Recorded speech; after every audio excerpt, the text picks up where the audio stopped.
Hello दोस्तों, स्वागत है आप सभी का आपके अपने ही चैनल में स्टडी विथ रोहित में। तो दोस्तों, आज की क्लास में हम देखेंगे यूपी ट्रिपल एससी पेट का मॉडल पेपर 4।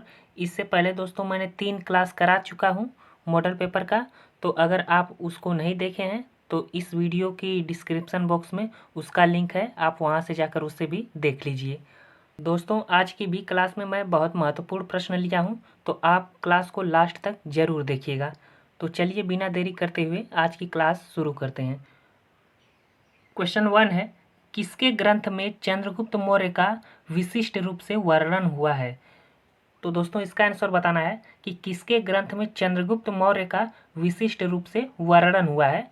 तो इसका राइट आंसर होगा ऑप्शन सी, विशाखदत्त। विशाखदत्त के ग्रंथ मुद्रा राक्षस में चंद्रगुप्त मौर्य और चंद्रगुप्त मौर्य के गुरु कौटिल्य का वर्णन हुआ है। नेक्स्ट क्वेश्चन है, क्वेश्चन 2 है, हड़प्पा सभ्यता के अंतर्गत हल से जोते गए खेत का साक्ष्य कहाँ से मिला है?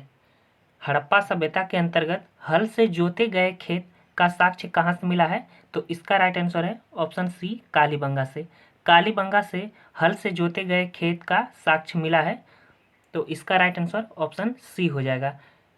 और दोस्तों, हड़प्पा सभ्यता का प्रसिद्ध स्थल कालीबंगा किस राज्य में है भारत के? तो ये राजस्थान में, कालीबंगा राजस्थान में है। नेक्स्ट क्वेश्चन है, क्वेश्चन 3 है, शाहजहां का मूल नाम था। तो शाहजहां का मूल नाम क्या था? तो इसका राइट आंसर है ऑप्शन ए, खुर्रम। खुर्रम शाहजहां का मूल नाम था। नेक्स्ट क्वेश्चन है, क्वेश्चन 4 है, हरिसेन किसके राजकवि थे? हरिसेन किसके राजकवि थे? तो इसका राइट आंसर है ऑप्शन बी, समुद्रगुप्त के। समुद्रगुप्त के राजकवि हरिसेन थे। नेक्स्ट क्वेश्चन है, दोस्तों आज के सभी प्रश्न महत्वपूर्ण है, तो आप लोग क्लास को लास्ट तक जरूर देखिएगा। क्वेश्चन 5 है, वानगोलू झील किस देश में स्थित है? वानगोलू झील किस देश में स्थित है? तो इसका राइट आंसर ऑप्शन ए हो जाएगा, तुर्की में।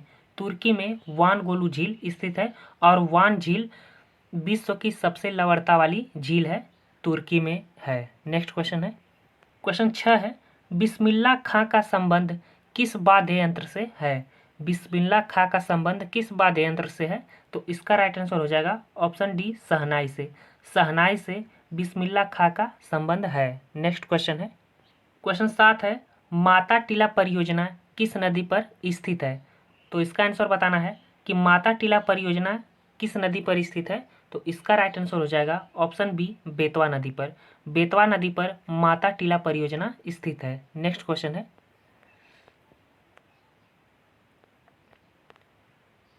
क्वेश्चन 8 है, भारत की सबसे पुरानी शास्त्रीय भाषा कौन सी है?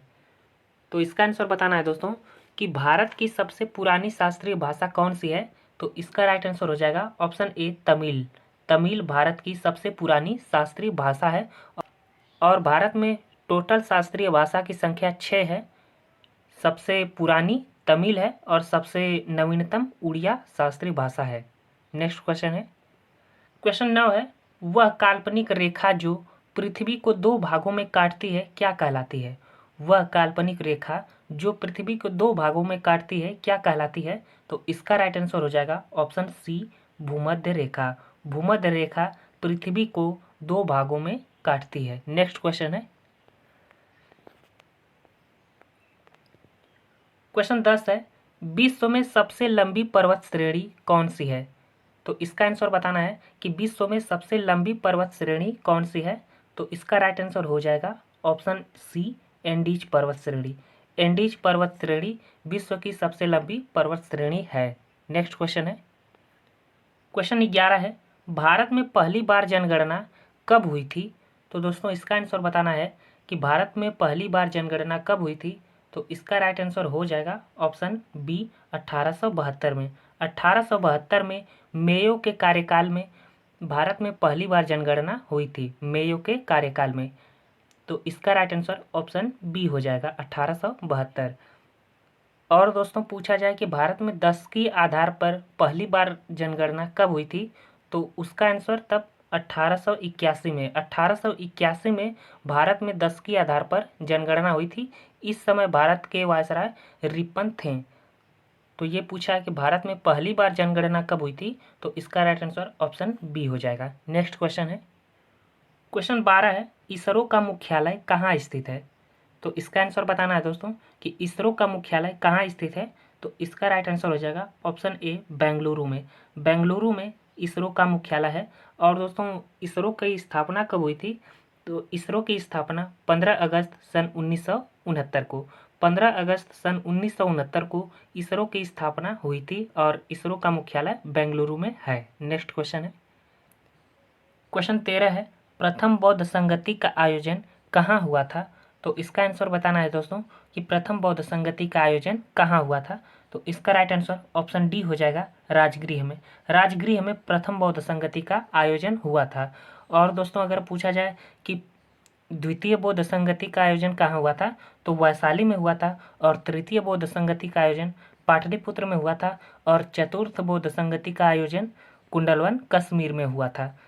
तो इसका राइट आंसर हो जाएगा ऑप्शन डी, राजगृह में प्रथम बौद्ध संगति का आयोजन हुआ था। नेक्स्ट क्वेश्चन है, क्वेश्चन 14 है, अंशी राष्ट्रीय उद्यान कहाँ स्थित है। तो इसका आंसर बताना है कि अंशी राष्ट्रीय उद्यान कहाँ स्थित है। तो इसका राइट आंसर ऑप्शन ए हो जाएगा, कर्नाटक में। कर्नाटक में अंशी राष्ट्रीय उद्यान स्थित है। नेक्स्ट क्वेश्चन है, क्वेश्चन 15 है, केंद्रीय आलू अनुसंधान केंद्र कहाँ स्थित है। केंद्रीय आलू अनुसंधान केंद्र कहाँ स्थित है। तो इसका राइट आंसर ऑप्शन सी हो जाएगा, शिमला में।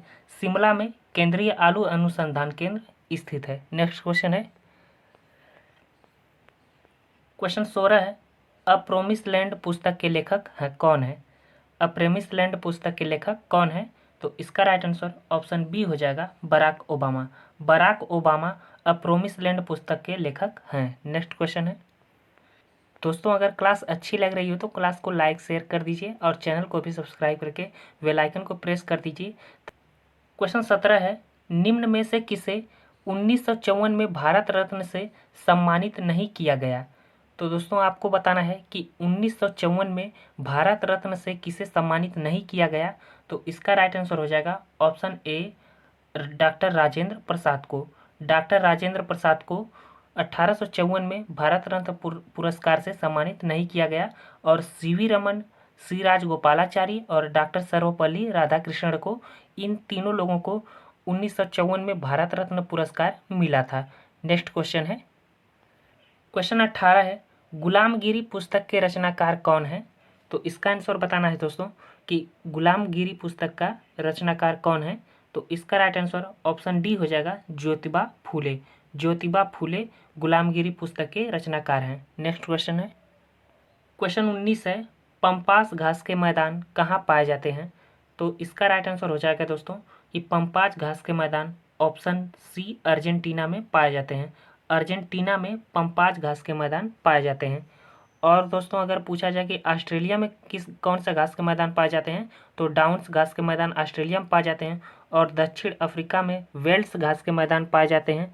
और वेनेजुएला में लानोस घास के मैदान पाए जाते हैं। लानोस घास के मैदान वेनेजुएला में पाए जाते हैं। तो आपसे पूछा गया था कि पंपास घास के मैदान, तो इसका राइट आंसर ऑप्शन सी हो जाएगा, अर्जेंटीना में। नेक्स्ट क्वेश्चन है, क्वेश्चन 20 है, भारतीय संविधान में संशोधन होता है। तो इसका आंसर बताना है दोस्तों कि भारतीय संविधान में संशोधन किस अनुच्छेद के द्वारा होता है। तो इसका राइट आंसर है ऑप्शन बी, अनुच्छेद 368 के अनुसार। अनुच्छेद 368 के अनुसार संविधान में संशोधन होता है। और दोस्तों संविधान संशोधन प्रक्रिया कहाँ से लिया गया है। तो संविधान संशोधन प्रक्रिया ये दक्षिण अफ्रीका से लिया गया है। नेक्स्ट क्वेश्चन है, क्वेश्चन 21 है, संविधान की कौन सी अनुसूची में क्षेत्रीय भाषाओं का उल्लेख है। तो संविधान की कौन सी अनुसूची में क्षेत्रीय भाषाओं का उल्लेख है। तो इसका राइट आंसर है ऑप्शन बी, 8वीं अनुसूची में। 8वीं अनुसूची में भाषा का उल्लेख है। और दोस्तों अगर पूछा जाए कि 9वीं अनुसूची, तो 9वीं अनुसूची का संबंध भूमि सुधार से है। और 10वीं अनुसूची का संबंध दल बदल से है। क्वेश्चन 22 है, राज्यसभा की बैठकों का सभापतित्व कौन करता है। राज्यसभा की बैठकों का सभापतित्व कौन करता है। तो इसका राइट आंसर है ऑप्शन बी, उपराष्ट्रपति। उपराष्ट्रपति राज्यसभा की बैठकों का सभापतित्व करता है? नेक्स्ट क्वेश्चन है, क्वेश्चन 23 है, भारत के संविधान के किस अनुच्छेद के अंतर्गत भारत के राष्ट्रपति पर महाभियोग चलाया जा सकता है? तो इसका राइट आंसर होगा ऑप्शन बी, अनुच्छेद 61 में। अनुच्छेद 61 के द्वारा राष्ट्रपति पर महाभियोग चलाया जा सकता है। नेक्स्ट क्वेश्चन है, क्वेश्चन 24 है, भारत के महान्यायवादी की नियुक्ति से संबंधित अनुच्छेद कौन है?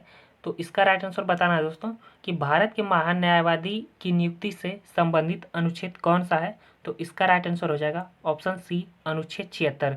अनुच्छेद 76 में भारत के महान्यायवादी का उल्लेख है। नेक्स्ट क्वेश्चन है, क्वेश्चन 25 है, भारतीय संविधान में मूल कर्तव्य कब समाविष्ट किए गए? तो इसका आंसर बताना है दोस्तों कि भारतीय संविधान में मूल कर्तव्य कब जोड़े गए?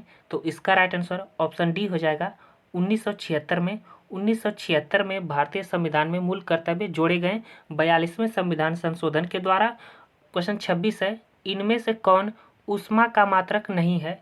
तो इसका आंसर बताना है दोस्तों कि ऊष्मा का मात्रक कौन नहीं है? तो इसका राइट आंसर ऑप्शन डी हो जाएगा डिग्री सेल्सियस। डिग्री सेल्सियस ऊष्मा का मात्रक नहीं है। नेक्स्ट क्वेश्चन है, क्वेश्चन 27 है, ध्वनि की तीव्रता को मापने वाला यंत्र है। तो ध्वनि की तीव्रता किससे मापा जाता है दोस्तों? तो इसका राइट आंसर ऑप्शन डी हो जाएगा ऑडियोमीटर से। ऑडियोमीटर से ध्वनि की तीव्रता को मापा जाता है। नेक्स्ट क्वेश्चन है, क्वेश्चन 28 है, रक्त परिसंचरण तंत्र की खोज किसने की थी? तो इसका आंसर बताना है दोस्तों कि रक्त परिसंचरण तंत्र की खोज किसने की थी? तो इसका राइट आंसर ऑप्शन ए हो जाएगा विलियम हार्वे ने।